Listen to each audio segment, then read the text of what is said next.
Three, two, one.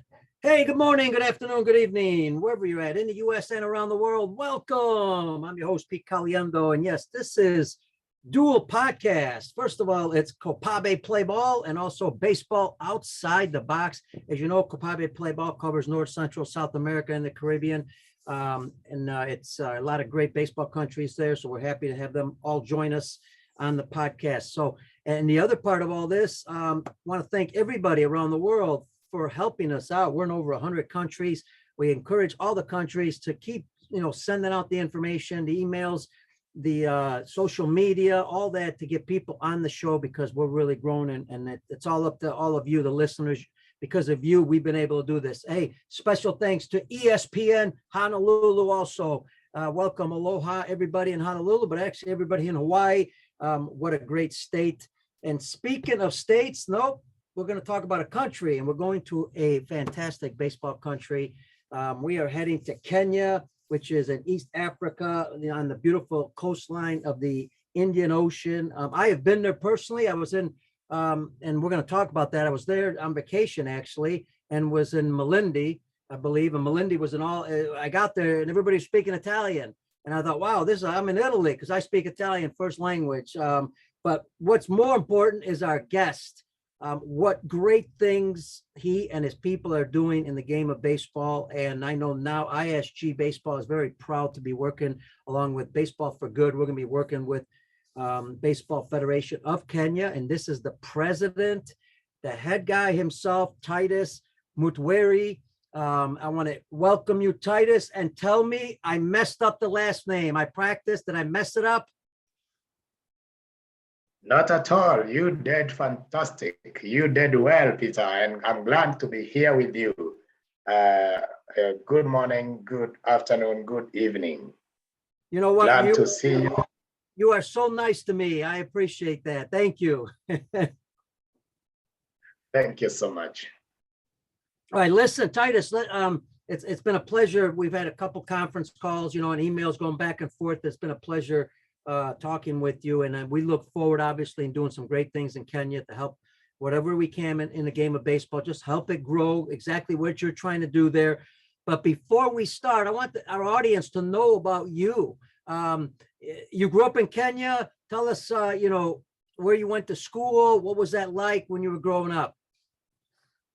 Thank you very much, Peter, and everyone. My name is Tittus Mutwiri, and I am a Kenyan. I'm born and bred in Kenya, in the Mount Kenya region. For anyone who is familiar with the country, close to the central part of the country, and Kenya is a country in the East Africa region, and with a beautiful coastline of the coast of Indian Ocean, as Peter has mentioned. And I grew up, first time to experience the game of baseball was when I was in high school at the age of 14 years, thereabout. This was the very first time I saw a bat, I saw a baseball and a glove, and I experienced the best game in the world at that age when I was an adolescent. And from there, I got hooked up, and I have never left that penchant. And at this point, from high school, I played baseball as a shortstop, and I was not among the best of all, but probably due to leadership skills and all that, I later went to college, and after college, I found baseball being played in the city of Nairobi. And that was the first time that I got into matters leadership in baseball for the first time. Awesome. Listen, Titus, we're going to get into all that. What I want to do really is let the people know about you first, more than anything. Thank you. Yeah, tell us about, okay, you grew up in Kenya. When you were a young kid in Kenya, what sports were you playing? And sometimes were you out there on your own with your friends playing different sports? What was that like? Yeah, when I was young, at the very foundational stages of getting to touch anything ball was soccer. But the soccer that we used to do was ideally not the the soccer ball that we are used to. We would get wrap papers together and tie them with strings and compact them, and would form a compact object. And we called that football. And we would play, and mostly because we didn't have much of attires or jerseys, we would make a long line, and then the coach would come and say, go up, go down, go up, go down, while we are forming a line. And those who are on the upper side, you are told, oh, remove your tops. The others who are on the lower side would remain with their tops. And that would create the difference of identifying who belongs to which team, because one team is topless and the other team is dressed on the top. So it could make it quite easy to identify your teammates. And that was interesting growing up in primary school, as we call it around, and getting to get to play soccer in that kind of an environment. Later on, of course, we catch up with the real soccer ball, and we kept on playing. But as I grew up, I definitely realized that when I came in touch with baseball, that this is a sport that I would love, and this is a sport that I would really be interested to knowing and understanding the skills and the rules and all that. Titus, tell the folks, and you're going to see me outside the screen just for a second. I've never done this on the show before, so keep going till I get right back. Tell the folks the things you liked in school. When you were young, tell them about what you liked in school, what you did not like, and then how did you get to college? Well, when I was growing up, I was a fan of anything science, and science was my favorite subject. And I'll tell you later how I became a scientist. And I got into doing pure science in high school. I went to one of the best high schools in Kenya, and I took what we call pure science. And after that, I developed this liking of dealing with patients and doing medical science.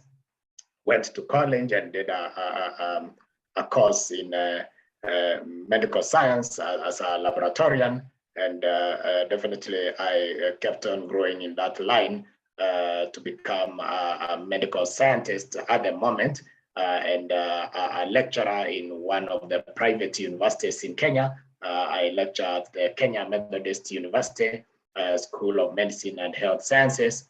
Definitely to get to that point, then you have to do all these courses from either your diploma, your bachelor's, your master's, and currently finalizing on my doctorate in medical microbiology. So your goal was to get in the medical industry, and that's what you're in also now?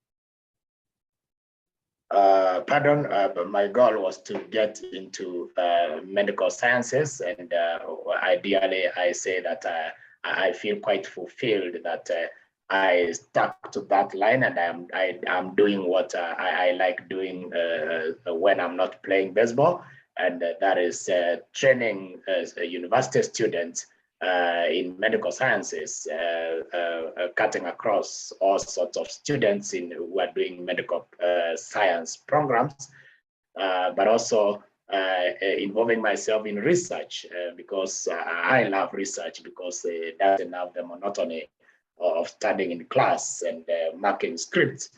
So I love doing research, especially on tropical medicine. Again, when I find myself not in baseball, I do research, and currently I'm doing research on some tropical diseases we call cystic echinococcosis, which is a disease caused by the dog tapeworm, which has inflicted a number of people in Kenya, whereby it grows in both animals and humans, and causing quite a lot of economic losses to farmers because of condemnations of animal organs during slaughter, but also infects human beings. And once a human being is infected to a certain stage, then ideally the only remedy is surgery.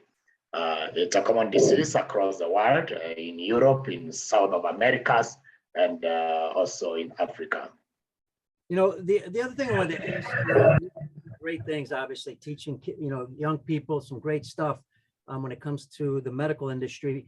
You know, you fell in love with the game of baseball, right? So you continue to play it. One, you still play it now, but two, how did you become, you know, all of a sudden the president of, you know, Baseball Federation of Kenya, which is a big position because it's the head person, you know, for the governing body of the sport? How did that all come about? I would attribute this not to my sportsmanship prowess. I would attribute this purely to my passion for the sport and the support that I have given the country to help them grow baseball. Because when I came to the capital city of Nairobi, I was seated in a restaurant, because by that time baseball was not, ideally it's still not a household name in every household in Kenya. But I sat next in a restaurant next to two guys, and I heard them discuss baseball in the capital city.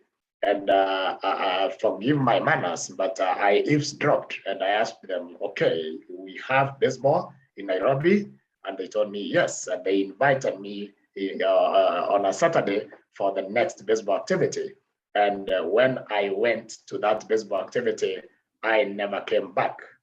I got sold out. And from there, ideally, those two guys who were seated in that restaurant are now members of my board. Wow, great story. Love it. And now tell the audience, you know, approximately give us an idea, number of players that are playing in the country. Nairobi is one particular area. I'm sure there's other areas where they're playing, kind of like the structure that's set up in Kenya for the sport. So Kenya initially, years back, it was divided in what we call provinces, and provinces are what you can call regions. And baseball currently is played in around 6 out of the 8 former regions of the country, after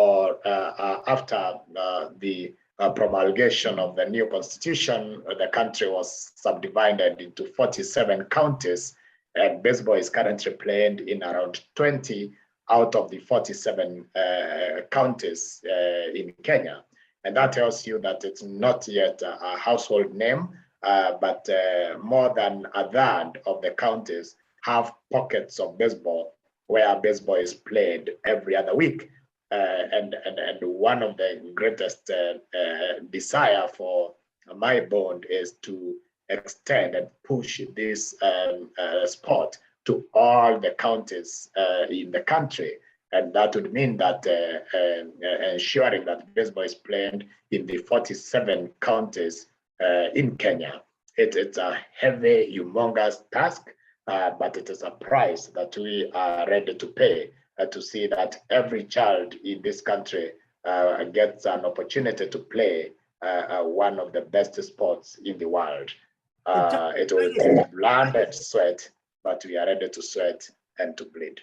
Well, I know one thing just by meeting and talking to you. Work is something that you're used to doing, working hard and smart, because I could tell you're very organized. The kids in Kenya, okay, look, every country we know competes against soccer. Soccer is the largest sport in the world when it comes to participation. Now, when a Kenyan kid, boy or girl, sees baseball, softball, baseball for women, whatever the sport, when they see it, they like it right away. Is it easy to get them to play, or can you play both? Because both help them. Because if you play soccer, you know, you get the footwork, you know, there's nothing wrong with playing both sports. What's it like in Kenya? Thank you, Peter. And in Kenya, ideally, soccer is is the commonest sport. And you realize that even the kids who come to play baseball have had an experience in soccer. Like today, I've just come from an 8 hours practice session with some kids in the field, and all of them are former soccer players, both boys and girls. They were playing soccer, and I went and introduced the sport in their schools, and they told me that they would like to try. So the first time they will be playing soccer maybe on a Wednesday, and then come to baseball on a Saturday. But when, as time goes, you realize they have abandoned soccer, and now they want to keep on playing baseball. Wow. There is a challenge because what happens for a kid to get into the soccer field, all what they need is themselves and maybe the shoes, and Right. that's all, and gets to play the game. But for baseball, when they come, we tell them, okay, we need this. We need you to have cleats. Yes, we need you to have a glove. We use a number of balls, and we have this wooden or metallic thing that you're swinging the bat, and they find it quite challenging that they need all this to participate. And I've had experiences where my kids come to the field and they see all the others have gloves, and now that they don't have a glove, they feel that they are out of place and they are not able to get involved.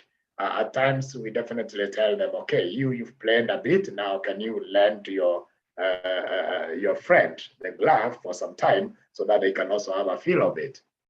Of course, because these resources are not available locally, I don't think there is any country in Africa that produces gloves, and so we depend entirely on either imports or donations from friends, either from Europe or from the Americas and Japan.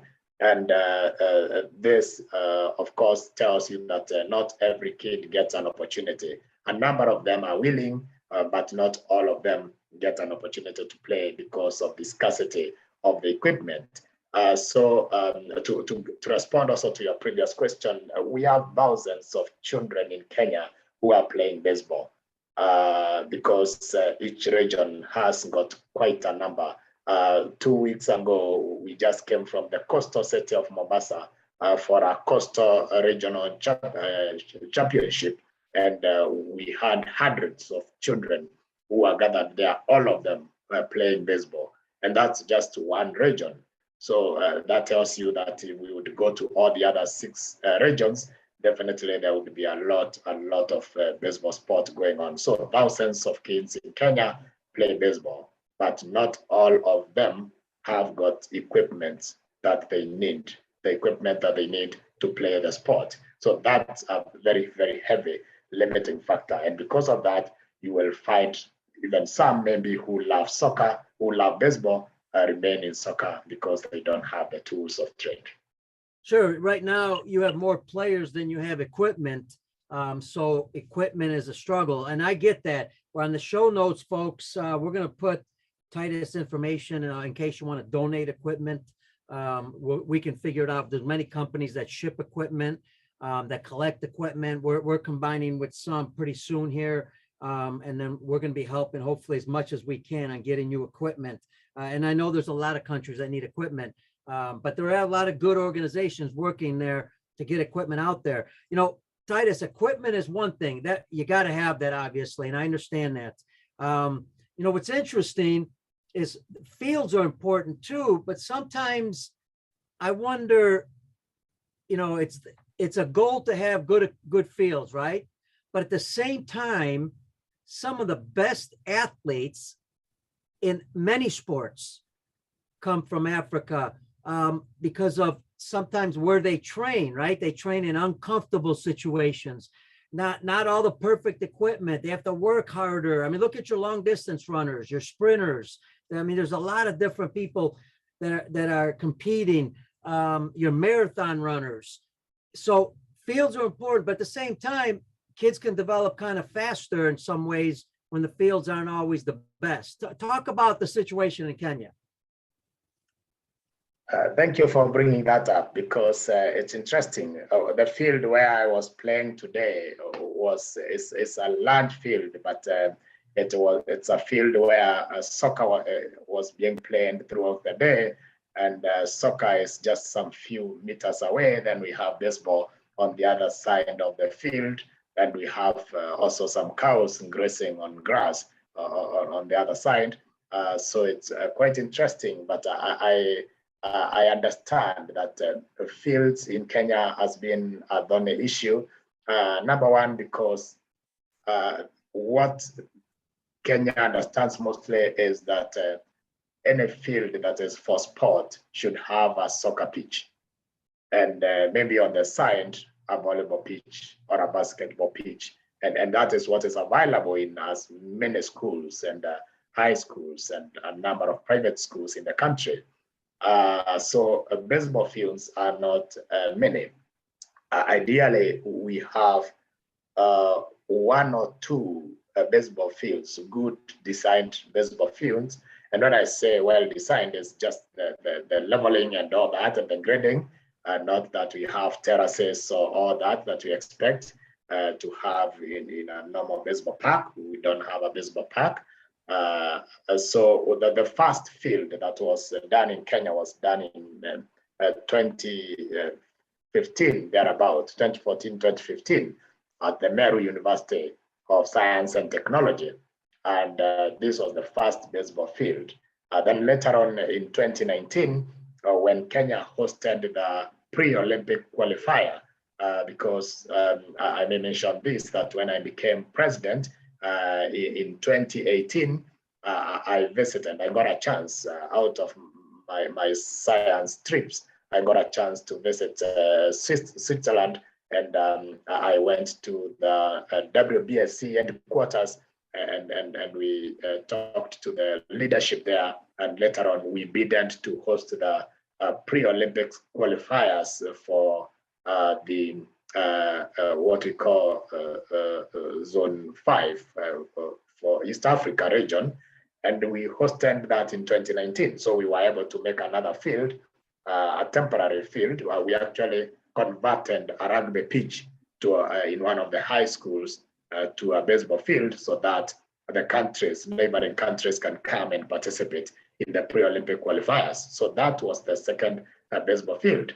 It's now we are hoping to have the third baseball field at the Jomo Kenyatta University of Agriculture and Technology, where we have some expatriates who are working in Kenya from America and North America, I mean in Canada, whereby they are trying to mobilize for funds to see if we can have a field, a baseball field, an international dimensions kind of field at the Jomo Kenyatta University of Agriculture and Technology. They are still raising funds, and we hope that we can have that somewhere in the next few months, because we really expect to have some international events later in the year and moving forward, and we need to have some fields to where we can do that. The fourth field that will come up is at the National Youth Service. We have the National Youth Service in Kenya, and the National Youth Service plays baseball and softball, and we have one field in a place called Naivasha, or Gilgil rather, and we are also following up to see that the management of the National Youth Service help in grading another field in that place. So the development of fields is one of the core legacies that I would like to leave, because without good fields, definitely the kids will not have the experience of what it is like to play baseball in a good setting. But I agree with you, hardships are good, but definitely it's important that we give them a taste of the real game if we can. Absolutely, and I agree with you. You could always train on some other fields once in a while and then jump back on the real good field, and kind of do a combination. I think that's great. And kids, they need a goal, whether it's the national team, whether it's better fields, more equipment, better equipment. Speaking about equipment, I'm going to jump back to the fields in a second, because a very good friend of mine, great coach, Jeffrey Seiler, been all over the world with me. He just, he was asking, and we're going to have this on the show notes, because there's a lot of people that have equipment, right? And they want to donate it. And we're going to have some of it shipped to some of our partners so they can help. But there's a struggle individually. If they want to ship equipment, that's a problem, right? With customs. Talk about that situation and what's the best way to handle the equipment to be shipped there. Thank you, Peter. The best way to handle equipment is first, I suppose, to know what is available, because customs in Kenya will definitely gives us trouble when we ship in stuff. They may sometimes stop us at the airport and all that kind of issues. But if we would know what is available, then we can approach the Ministry of Finance and tell them that we have this sport. Equipment are not locally available. We would like to be pardoned from customs because these friends from this and this place would like to ship in equipment to help Kenyans enjoy the sport of baseball. And I think where they would ask, of course, what is it that you want to ship in? So having a clear list of what's available, where it's coming from before they get to the port is important, because after they get to the port, definitely they would maybe tell you no. But if we make prior requests, then I suppose that it would be easier then to bring them in. Yeah, and folks, just so you know, that's not just in Kenya; it's all over the world. That we ship the equipment to the Dominican Republic, you name it. Customs wants to know because they're worried about if you're going to resell it, if it's a business, and then the other part of it is, yeah, they might let you have it. Now you got to pay a lot of taxes on it. And, again, funding's, not an easy thing. So we can help coordinate that. And I'll talk to some of the people that I know. We'll work with that on coordinating it directly with the Federation. So that way it's all organized, running through the government. And speaking about the government, Titus, you mentioned, the fields and all that. Government funding, like when you run an event, you run a WBSC, event, the government now can step in and help, and that kind of help build fields or make fields better. So you got government assistance? Well, quite often where the government comes in is when the team gets to the national level. For the national level team, and if they are participating in a sanctioned event, then the government comes in to support. But ideally, they will support in either if it's air tickets and accommodation and all that to take care of the players and the officials to travel and get to participate in that event.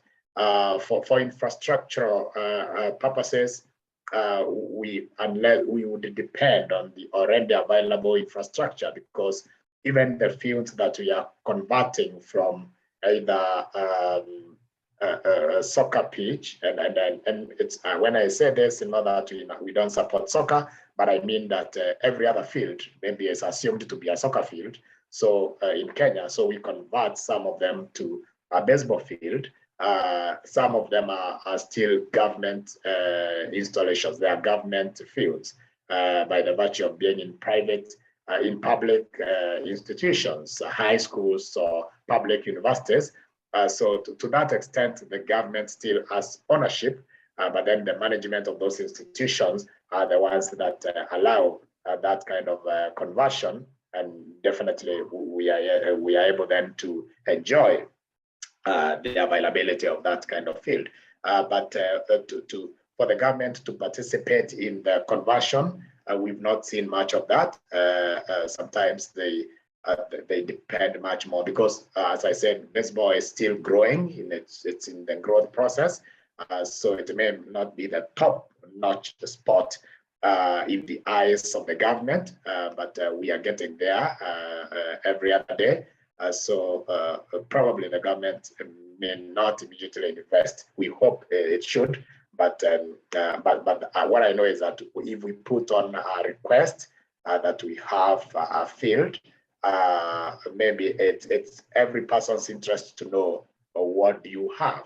Maybe WBSC would ask, what do you have? We can pull together resources and see that it is complete.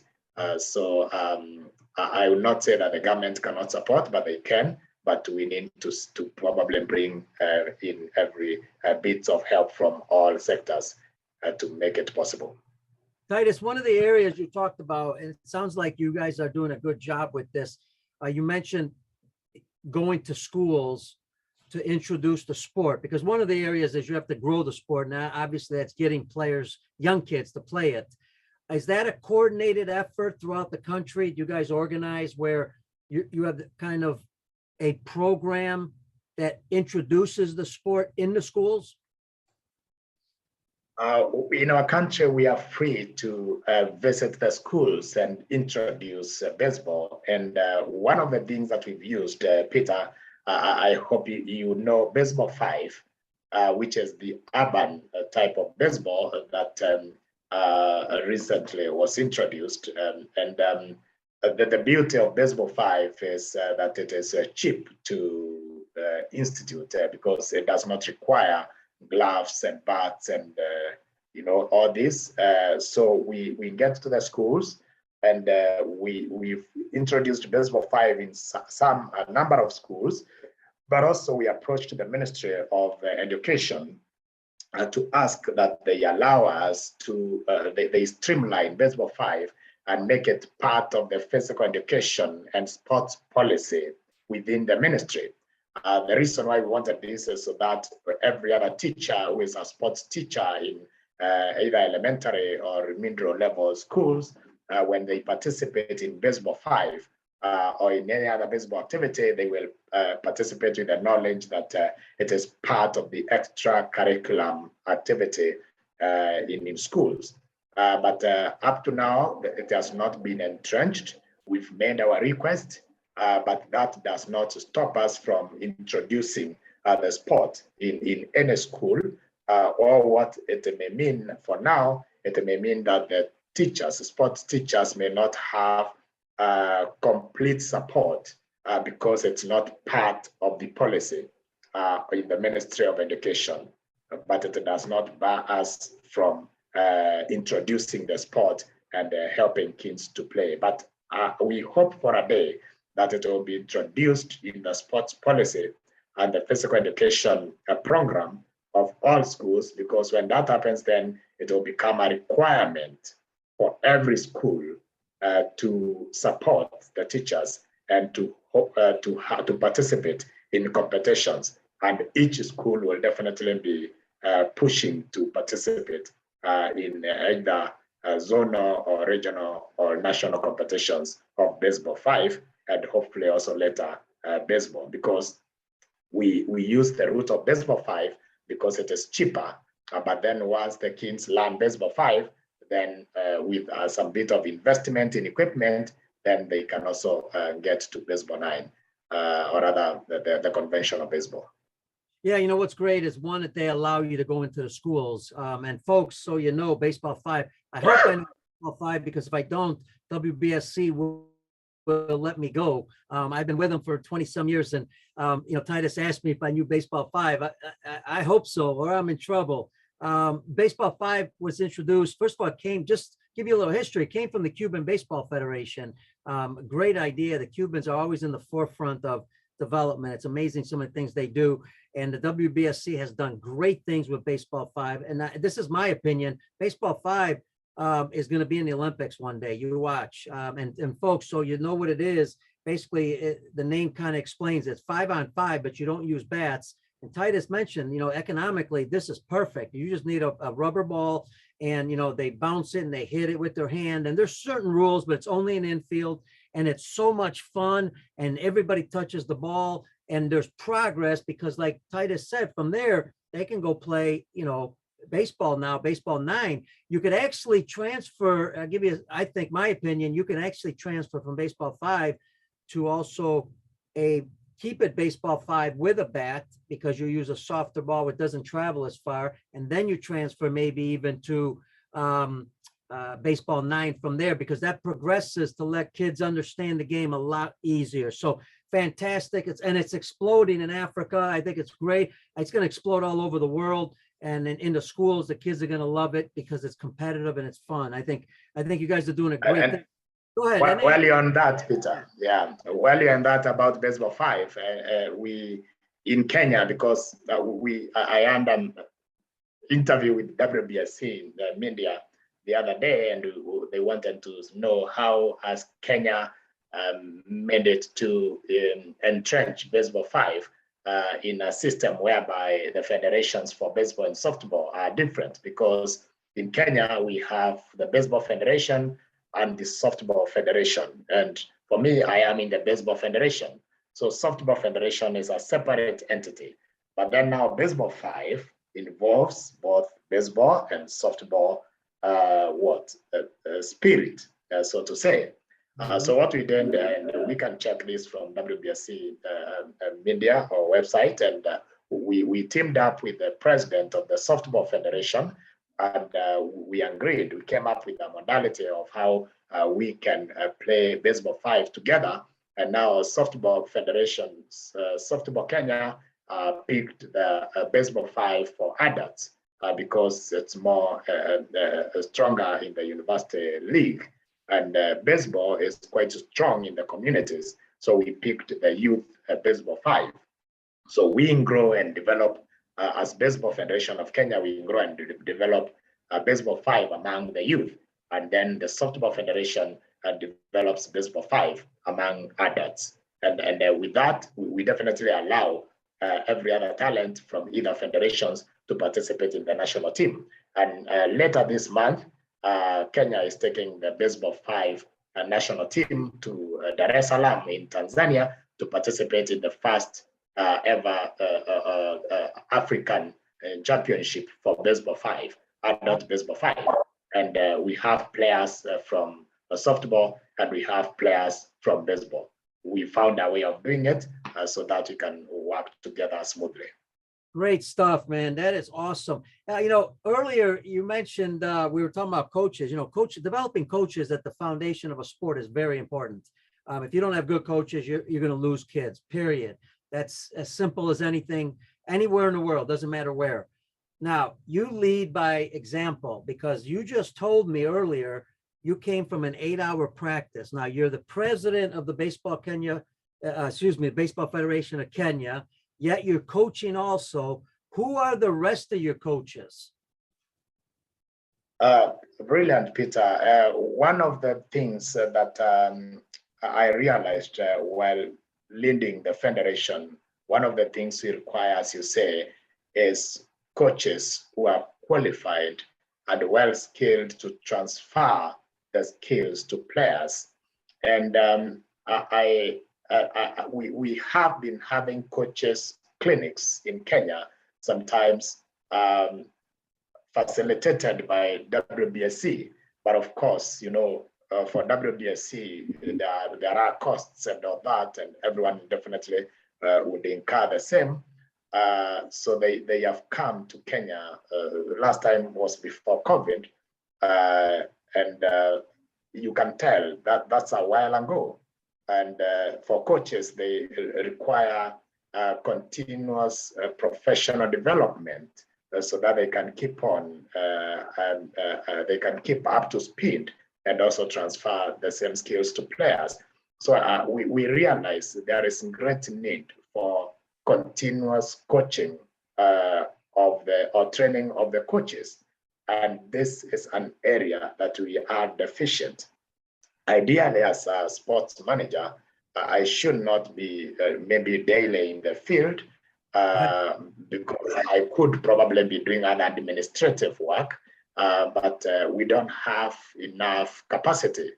So I need to get there, and sometimes some evenings, I'm packing some of the stuff that the kids will use the following day, and I put them in the car so that I can drop them to the field early morning. And today I had how many players? Around 40-something players in an academy, because I also realized, besides the need for training of coaches, we also need to have systems whereby kids can get trained continuously and in a structured and in an organized manner. So we organize the coaches, but also we need to organize academies where coaches can now get a chance to impact their skills. Now that the schools are done, or not all schools play baseball. So we bring a number of schools together within a community, and then we have a coach, a number of coaches there who then keep on training the kids. So I said, why don't I lead by example? And I started what we call the Masai Land Baseball Academy. We can find it on Twitter, Masai Land with MAA and one S. And Masai Land Baseball Academy trains kids between the ages of 14 to 21 to play baseball. And now we are growing. We will be around 100 players in the next few weeks. And we want to plateau there for some time so that we don't overwhelm ourselves. And we hope, or I hope that every other region can have also as many academies as possible. And then we can have coaches come in those academies and then give their time. But also, these coaches need to be continually developed. That is why we are looking outside there, whether in the States or in Europe, and then also with the WBSC, to see that there is continuous training of coaches. It is expensive for everyone, but we definitely depend on also some goodwill and support from the bigger brothers. And I think with time we shall get there, because we need them certified, because we don't have certified coaches in Kenya. Sometimes we need, of course, if a coach just learns a skill by themselves, there is a risk of transferring a wrong skill to the players, and the ripple effect, you realize so many players are doing the same thing in the wrong way. So we need that kind of a system that can align all the coaches through a module and a program that definitely is progressive. But not only coaches, but also umpires and scorers. We don't have a strong umpiring organization that trains umpires in Kenya. We have some that have been trained, very few. I think they can't be more than 10 in the whole country. And they are not also at the same level. So they also need continuous training to umpire, and also the scorers. We have some pretty good scorers, but I don't think they can also be more than 6, 7. So you realize there is too much work when we have regional activities. They have either to travel, and we have to depend on the same people throughout. But then the challenge is that they may know what they are doing. Whether they are able to train others to get to that level is the challenge, because definitely, as you know, I think recently WBSC has a new scoring, system, and all that needs to be updated across the country so that we develop in the right way. Yeah, what's great is WBSC is working on, I know, on online training for umpire scorers, technical people, different areas. Now, as you know, ISG and Baseball for Good, we had to talk about this over an hour conversation with our good friend Kuno Karen, the president of WBSC Europe. And, ISG and Baseball for Good, we're going to work on a program in December to come out and work with coaches for a whole week. But I know you definitely have to get to the certification level. And that's something that a governing body like the WBSC obviously can work on, because that's more advanced or more consistent, let's say. And we're going to see how much we can do to help, and definitely having that program there. I want to jump to the coaches again. Stay with it, because who are some of the coaches? Are they parents? Are they former players? Who's coaching the kids right now? Thank you for that, Peter. And the coaches are actually former players, mostly. There is a time MLB was doing scouting, but they have stopped. They are not doing it now, and we had a chance to send some few coaches, 3 coaches or so, to the elite camp in South Africa, and some of them definitely have come back with some knowledge. But that was years ago. However, in between, we've had players who have transitioned from playing to becoming coaches. So they coach mostly with the knowledge of how they were playing. And as much as that is okay, also there is the risk.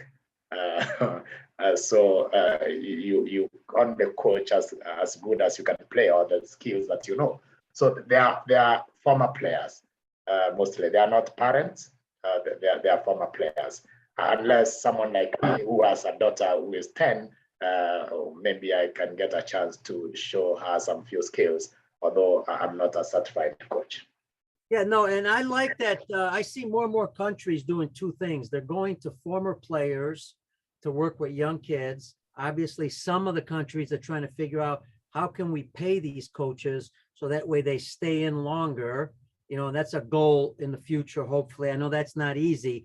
And there's nothing wrong with parents. It's just that, you know, if you've played the game a little bit, you have a step ahead. Now you just have to educate them on the new types of, you know, fundamentals, the skills, the drills, the games, the fun part about practice. I mean, there's a lot of things, obviously, the coaching.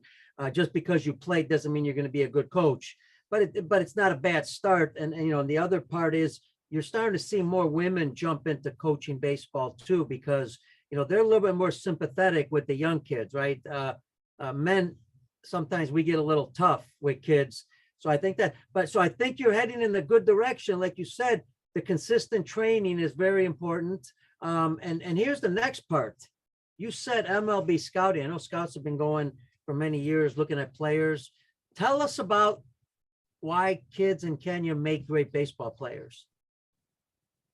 What's their physical skills, mental skills, whatever it may be that makes them, because, you know, it's a game of, and you know well because you played it, it's a game that you fail a lot of times and you have to know how to deal with that. Other sports don't have that failure, high level of failure with the young kids. So what's so special about Kenyan kids? The most thing that comes top of my end is the resilience of the Kenyan child. Number one, mostly because, not in a bad way, but because also there are some hardships that are within the system of their growth. I will say that sometimes there are some children who come to play because they really want to play, and it's something that they want to do in their life. There are some other kids who come to play because there is too much pressure and they find a safe space in the field. And sometimes as a coach or an administrator or a sports leader, we need to realize that very early, because we need to help this child achieve their goals. And if they have come looking for a safe space, we must ensure that in playing baseball, we create that environment that is safe. But still, we work with parents so that parents can understand that their children are safe where they are and they need to support them. The challenge is many parents don't know baseball at all. They never heard of it when they were growing. So they are hearing about it from their children. So it's their children who are telling them about this American pastime. And they get to learn it together with their children. But their children learn it more because they are playing. The parents probably have not been to the field, so they just listen to stories. What is important for us is that resilience of the Kenyan child. We need to keep it moving, whether they have come because they are looking for a safe space, or if they have come because they feel that they are passionate about baseball. We need to accommodate all of them and see how we can support them to achieve their goals. Now, this burden is left to us, either as coaches or as sport leaders, because sometimes we don't have every resource that we need to support that child. If we do not support that child, we will lose them on the way. And that is what pains me most, that there is a child who is looking for a safe space, a better life, or a comfort place, and they find it in playing the sport of baseball, for instance, and they're not able because of few challenges, either lack of equipment and all that, but also the coaches, like the coaches that I have in the academy.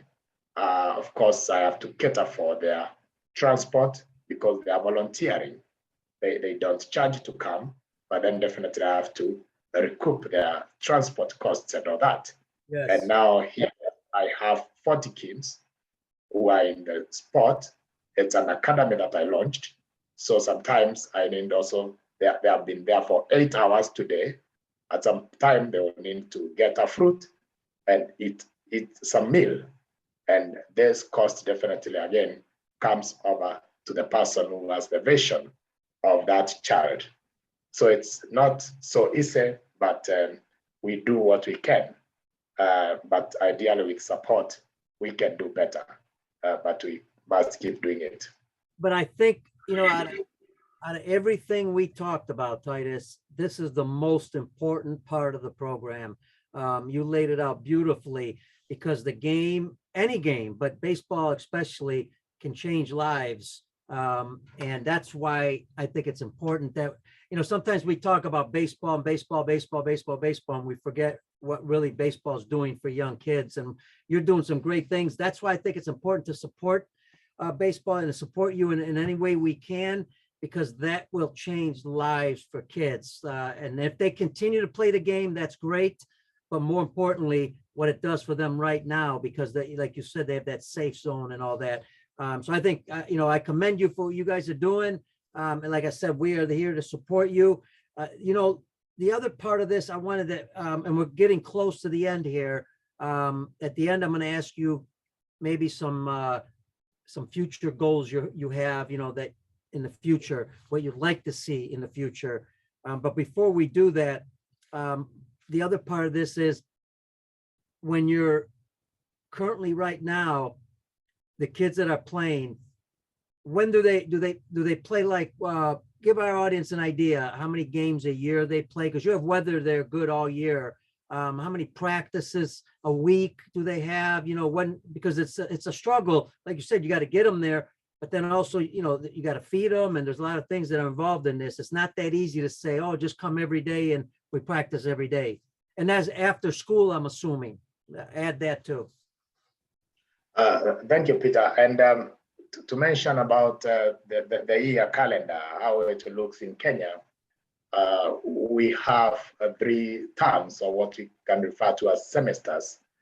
Without the issue of COVID disruption, this would run from January to March, May to August, and October to December. So that tells you that there is an holiday in April, an holiday in August, and an holiday in December. That is when we have most of the competitions, but still we have other, competitions during the holidays, that is. But the reason why we don't have too much in the schools, as I explained, during the schools seasons, is because of equipment. But still the kids who are in school, they come play over the weekends because we pull the equipment together so that the kids can share. We don't have enough for every school. So we have activities of baseball mostly in the second half of the year, like where we are going now from July to December, where we will have Uganda will be coming to Kenya in early June for what we call Mount Elgon Championship.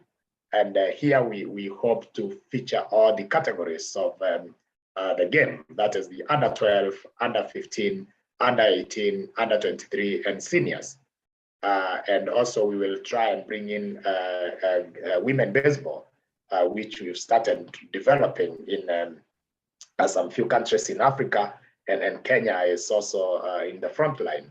Actually, just some few, when we went to the Coastal Tournament 2 weeks ago, we had women, girls under 17 playing fantastic baseball. You can't believe it. As per they have learned over very few years, and they are doing very well in it. And it's impressive, and we must keep on that spirit going. Then thereafter, in the remaining part of the year, we will have a national league, which will run somewhere from July thereabout all the way. And later in the year, after the National League, we will have what we call the National Jack Robinson Championship, which is done by the adults, or rather the senior baseball players. And close to the end of the year, hopefully in December thereabout, we should have an East African region championship, whereby we hope we bring in other countries like Tanzania, Uganda, and now we have the East African community. They want us to loop in all the other countries. Some of them are just have very basic baseball game, but then we need to keep on influencing. Like now, Kenya, Uganda, Tanzania are playing baseball, so we need to ensure that this effect is felt down to Burundi and Rwanda and Congo, and also in Ethiopia and South Sudan. And South Sudan has also been doing some bit of baseball, but we need now to make the whole region complex, united, and then we are able to have competitions at that level, and that will help the growth of the sport in Africa. Awesome. What great stuff you guys are doing. And finally, Titus, and then we'll let you go. You've been great. This has been outstanding. Great remarks on Facebook. That's not even counting Twitter and LinkedIn. Your dream, finally, the ultimate dream, baseball there. What's your ultimate goal? What would you like to see somewhere in the future? That's a heavy question, loaded question, Peter, but to start with now, I would like to see Kenya with many more baseball academies, well-structured baseball academies, and with well-trained and certified coaches. But then these kids should be playing also in a safe environment. So I look forward to development of many more baseball fields in the country. In all these regions, the 8 regions, we need quite a number of baseball fields so that we don't have to fight over with soccer people. Like today we were playing, part of the place where we are playing was in a soccer pitch, and soccer guys came in at some point and told us, okay, you guys, you have to push to the other side so that we share. And then that's what we did, and we had a good day though. So I would love to see many more fields developed, and then many more academies, because at the end of it all, my greatest joy is to see Kenyan kids sign up for Major League Baseball. That would be my ultimate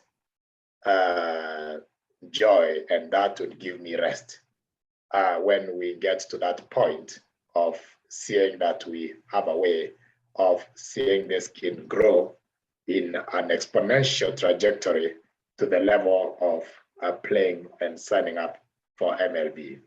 And that is why I have been hoping to see MLB come back to Africa and participate, or rather help Africa grow, because it is not okay for baseball to remain an American pastime.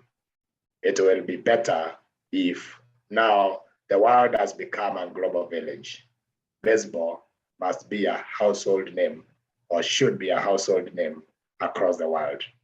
And for those who have all that it takes, so the strength and the muscle, should support those who are in the countries that are in need, by either seeing that they have the necessary skills or any other way that they can. And by doing this, then we will be having exchange programs, kids from the States and Europe coming to Kenya, knowing that they are coming not only maybe to study, but also they are coming and they will have some sweet baseball game, besides seeing the animals. in the national parks, they can play some baseball in the national park if they wish. And this would be great. So that is my greatest dream. But also, as that happens, I would like to see women participate also in this process, because we have the girl child who needs to be given an opportunity that the boy has been given, and not fighting for equality or whatever we call it, but they should be given an environment that they should, for them to enjoy the growth of the sport. And I am quite passionate about women baseball, and I'm really, really supporting the development of women baseball in Kenya. And I hope to see girls play in international tournaments and competitions. So those items, I don't know whether they are 4 or so: academies, fields, participation of Kenyan players in MLB, and consistent development also of women in baseball. No, and I tell you what, I think you hit it on the button. You know, when you looked at your goals, you looked at realistic goals. You looked, you know, you didn't say, oh, I want to have the World Baseball Classic team right now. You looked at goals that are going to develop the sport. Those academies are so important. I think Major League Baseball, as you know, they support academies around the world. I think they'll continue to do that. You know, when you're talking about academies, because it gives your better athletes a chance to develop together. Cuba was a great example. I'm going to go back to Cuba. Cuba started academies a long time ago. That's one reason they've got so many players in the big leagues, and they train them so well. Then it's consistent training. So I think you're with it.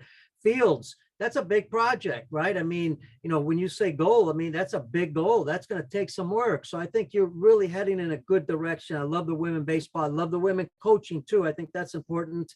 And I think you guys are doing great stuff. And I look forward to coming there, being there with you in December. We'll talk more about that. And cannot thank you. You were been on the show pretty long here. Can't thank you for enough. I know 8-hour practice, then you jump on the show, and then you still got to, I'm sure, go home, and you got a lot of things going on. So Titus, thank you. Does the name Titus, what does that mean?